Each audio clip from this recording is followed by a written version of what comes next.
बैराट राज्य में एक प्रतापी राजा राज्य करता था। राजा के पास सब कुछ था, परंतु उनके पास कोई संतान नहीं थी, जिसकी वजह से राजा और रानी बहुत दुखी रहते थे। एक बार राज्य में महान संत गोरखनाथ का आगमन हुआ। राजा और रानी ने गोरख टीले पर पहुंचकर उन्हें अपनी दुविधा बताई। गुरु गोरखनाथ ने उन्हें बताया कि यदि वे केदारनाथ जाकर भगवान शिव और मां पार्वती की पूजा करेंगे तो उन्हें संतान सुख की प्राप्ति अवश्य ही होगी। राजा और रानी केदारनाथ के लिए निकल पड़े। वहां पहुंचकर उनकी मुलाकात एक व्यापारी श्याम और उनकी पत्नी रमा से हुई, जो उन्हीं की तरह संतान प्राप्ति की चाह में वहां आए थे। राजा और व्यापारी का दुख समान होने के कारण उन दोनों में मित्रता हो गई।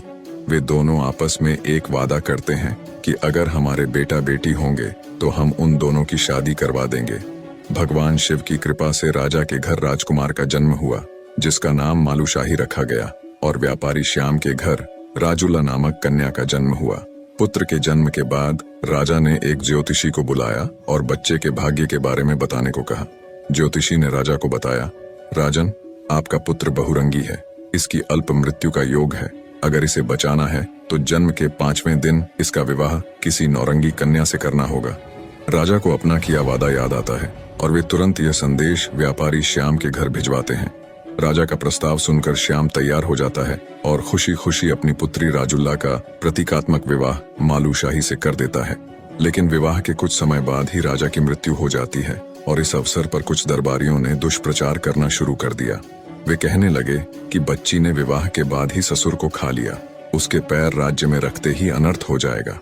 रानी और परिवारजन बार बार यह बातें सुनकर इसे सच मान गए और उन्होंने यह फैसला कर लिया कि मालूशाही को राजुल्ला के बारे में कभी कुछ नहीं बताया जाएगा।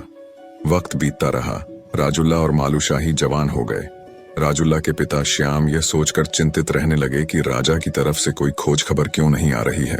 एक दिन ऐसे ही बातों बातों में राजुल्ला ने अपनी माँ से सवाल पूछा, माँ, दिशाओं में कौन सी दिशा प्यारी है? पेड़ों में कौन पेड़ बड़ा, नदियों में कौन गंगा, और देवों में कौन देव, राजाओं में कौन राजा और देशों में कौन देश? राजुल्ला की माँ बोली, बेटी, दिशाओं में प्यारी पूर्व दिशा है जो पृथ्वी को प्रकाशित करती है। पेड़ों में पीपल सबसे बड़ा है क्योंकि उसमें देवता रहते हैं। नदियों में सबसे बड़ी भागीरथी है जो सबके पाप धोती है। देवताओं में देवों के देव महादेव जो आशुतोष हैं। राजाओं में राजा रंगीला मालूशाही और देशों में देश बैराट। मालूशाही का नाम सुनकर राजुल्ला मुस्कुराने लगी।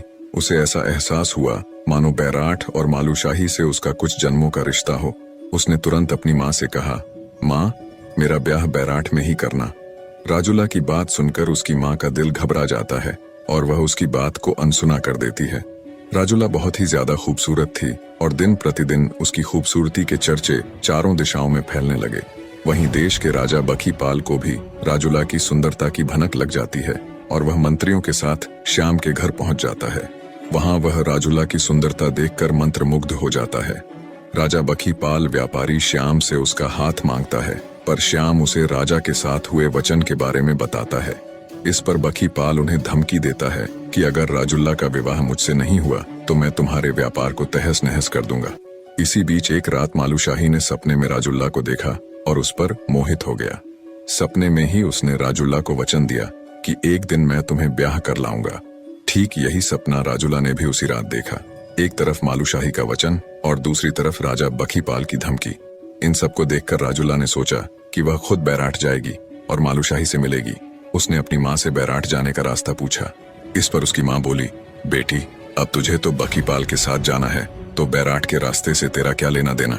माँ की बात सुनकर राजुल्ला परेशान हो गई, लेकिन उसे अपने सपने पर पूरा यकीन था। उसे ऐसा लगता था कि मालूशाही से उसका कोई पुराना और गहरा रिश्ता जरूर है। बस इसी एहसास और यकीन के साथ एक रात वह एक हीरे की अंगूठी लेकर चुपचाप बैराट जाने के लिए घर से निकल पड़ी। इधर मालूशाही ने भी अपनी माँ को सपने की सारी बात बताई और राजुल्ला से ब्याह करने की इच्छा जताई। राजुल्ला का नाम सुनकर रानी के पैरों तले जमीन खिसक गई। वह घबरा गई कि जिस नाम को हमने वर्षों मालूशाही से छिपा कर रखा, आखिर वह नाम मालूशाही के सामने आया कैसे? इधर राजुल्ला बैराट पहुंच गई। रानी को जैसे ही राजुल्ला के राज्य में आने की खबर लगी, वे घबरा गईं और राज्य वैद्य को आदेश दिया कि मालूशाही को कोई ऐसी जड़ी बूटी देकर गहरी निद्रा में सुला दिया जाए कि वह 2 दिन तक बिस्तर न छोड़े। वैद्य रानी का हुक्म मानकर ऐसा ही करते हैं। मालूशाही जड़ी के प्रभाव से लंबी नींद में चला जाता है। जब राजुल्ला छिपकर मालूशाही के पास पहुंचती है तो वह मालूशाही को जगाने का बहुत प्रयास करती है, पर मालूशाही जड़ी के असर के कारण सोता रहता है। अंत में निराश होकर राजुल्ला ने अपनी हीरे की अंगूठी मालूशाही की उंगली में पहना दी और एक पत्र मालूशाही के सिरहाने रखकर रोते रोते अपने घर वापस चली आई। जड़ी का प्रभाव खत्म होने के बाद जब मालूशाही की नींद खुली तो उसने अपने हाथ में राजुल्ला की पहनाई अंगूठी और पत्र देखा, जिसमें लिखा था, हे मालू, मैं तो तेरे पास अपना वचन निभाने आई थी, लेकिन तू नींद के वश में था। अगर तुझे अपने वचन की जरा सी भी लाज है तो मुझे लेने हिंद देश आना, क्योंकि मेरे पिता अब मेरा ब्याह कहीं और कर रहे हैं। यह पढ़कर राजा मालूशाही टूट गया। उसे जब अपनी माँ की करतूत के बारे में पता चला तो उसे विश्वास नहीं हुआ कि उसकी अपनी माँ ने उसके साथ इतना बड़ा विश्वासघात किया है। पर वह जानता था कि यह समय रोने का नहीं, बल्कि राजुला को दूसरे देश से वापस लाने का है। राजा बखीपाल से मुकाबला करना आसान नहीं था, इसीलिए उसने गुरु गोरखनाथ की शरण में जाने का निश्चय किया। मालूशाही गोरख टीले पर दूनी बैठे गुरु के पास पहुंचकर गुरु गोरखनाथ को प्रणाम किया और उनके आगे हाथ जोड़कर यह विनती की कि वे राजुल्ला से मिलने में उसकी मदद करें। गुरु गोरखनाथ जानते थे कि यह काम इतना आसान नहीं है, तो उन्होंने मालूशाही को बहुत समझाया और बोले, अपने राज्य लौट जाओ और अपना राजपाट संभालो। पर मालूशाही नहीं माना, क्योंकि एक तो वह प्रेम में था, दूसरा वह राजुल्ला को ऐसे अकेले नहीं छोड़ सकता था। गुरु गोरखनाथ भी उसका प्रेम देखकर पिघल गए और उन्होंने उसे भग साड़ी विद्या के साथ साथ तंत्र मंत्र भी सिखाए। शिक्षा लेने के बाद मालू ने अपना सिर मुंडवा लिया और कोयले की राख अपने पूरे शरीर पर मलकर संत का वेश धारण किया और बखीपाल के देश पहुंच गया।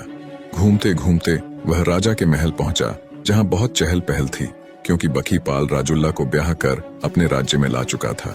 मालू ने भिक्षा के लिए आवाज लगाई तो गहनों से लदी राजुल्ला सोने की थाल में भिक्षा लेकर आई।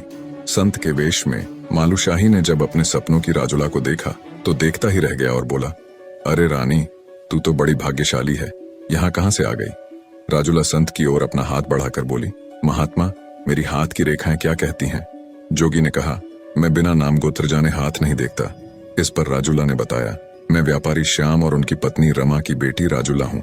तब मालूशाही ने प्यार से उसका हाथ अपने हाथ में लिया और कहा, तेरे भाग्य में तो बैराठ का राजा मालूशाही था।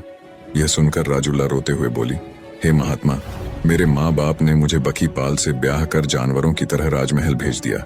इस बात को सुनकर मालूशाही ने अपना संत का चोला उतार कर कहा, मैं मालूशाही हूँ, मैंने तुम्हारे लिए ही यह संत का वेश लिया है और तुझे यहाँ से ले जाने आया हूँ। इसके बाद राजुला ने बखीपाल को बताया कि इन संत को विद्याओं का बहुत ज्ञान है, ये हमारे बहुत काम आ सकते हैं। बखीपाल मान तो गया, मगर संत के मुख पर राजा सा तेज देखकर उसे उसके संत होने की आशंका हुई। उसने मालू की जासूसी करवाई, जिससे उसे राजुला के चोरी छिपे संत से मिलने की खबर पता चल गई। उसने मालूशाही को मारने के लिए एक योजना तैयार की। बखीपाल ने मालू को खाने पर बुलाया और उसे जहर से मिली हुई खीर खिलाई, जिससे मालू की मौत हो गई। यह सदमा राजुला बर्दाश्त नहीं कर पाई और बेहोश हो गई।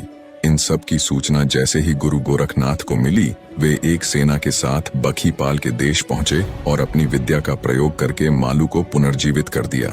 इसके बाद मालूशाही ने सैनिकों के साथ साथ राजा बखीपाल को भी मार गिराया और विजय संदेश बैराठ भिजवाया। राज्य को राजुला रानी के स्वागत के लिए सजाया गया।